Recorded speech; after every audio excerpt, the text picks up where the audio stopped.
तो क्या इस बार बिहार के सीएम चिराग पासवान होंगे या फिर बीजेपी यहां पर उनको झांसे में लेकर कोई बड़ा रणनीति बनाने की कोशिश कर रही है।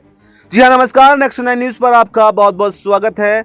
इस वक्त की सबसे बड़ी खबर बिहार से आ रही है, क्योंकि जब से चिराग पासवान ने बिहार की राजनीति में दिलचस्पी दिखाई है तो तमाम ही अटकलें लगाई जा रही हैं कि क्या चिराग पासवान इस बार का चुनाव एनडीए के साथ में लड़ेंगे या फिर जैसे कि आरजेडी की तरफ से उनको ऑफर मिल रहे हैं तो क्या आरजेडी के साथ में जाकर भी वो चुनाव लड़ सकते हैं और एनडीए का साथ छोड़ सकते हैं।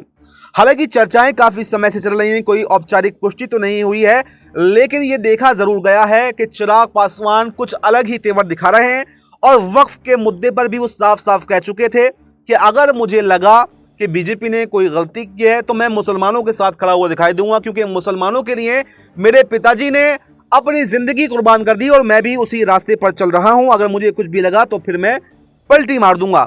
और जिस तरह से उन्होंने मंत्री पद छोड़कर खुद बिहार का चुनाव लड़ने की बात कही है, उससे और भी ज्यादा अटकलें तेज हो गई कि क्या इस बार जो एनडीए से अलग होकर क्या आरजेडी के साथ में भी चुनाव लड़ सकते हैं। तो राजनीतिक गलियारों में चर्चाएं तेज हैं और कुछ राजनीतिक जानकारों का कहना यह भी है कि जो मनोज तिवारी का बयान है वो ऐसे ही बयान नहीं आया, बल्कि एक सोची समझी रणनीति के तहत उनसे ये बयान दिलवाया गया है, ताकि जो आरजेडी में जाने का मन चिराग पासवान बना रहे हैं कम से कम कुछ समय के लिए उसको त्याग दें। क्योंकि एनडीए की बात करें तो एनडीए के अंदर वो सीटों का समीकरण ही नहीं बन पा रहा। चिराग पासवान 50 से 60 सीटों की मांग कर रहे हैं, लेकिन नीतीश के रहते तो ये पॉसिबल ही नहीं है। बीजेपी खुद 100 से ज़्यादा सीटें चाहती है, 100 से ज़्यादा सीटें नीतीश कुमार चाहते हैं, तो फिर सीटें बचती कहाँ हैं? कहाँ 50 से 60 सीटें मिलेंगी? एक तरफ जीतन राम मांझी है, वो भी 40-45 सीटों की मांग कर रहे हैं। तो अगर कहा जाए तो एनडीए के अंदर भगदड़ मची हुई है और चिराग पासवान एनडीए का साथ छोड़ना चाहते हैं, लेकिन अभी वो कोई फैसला जल्दबाजी में नहीं लेना चाहते। और इसीलिए जैसे ही उनकी आरजेडी से नजदीकियां बढ़ी तो क्या बयान आ जाता है कि चिराग पासवान सीएम बनेंगे। अरे चिराग पासवान अगर सीएम बनेंगे तो फिर नीतीश कुमार क्या करेंगे? और क्या नीतीश कुमार अगर एनडीए में नहीं रहेंगे तो एनडीए सरकार बना पाएगी? ये भी अपने आप में एक बड़ा सवाल है, क्योंकि अभी तक आप देखें 2005 से 2025 तक तो बिहार के अंदर किंग मेकर की भूमिका नीतीश कुमार के पास है।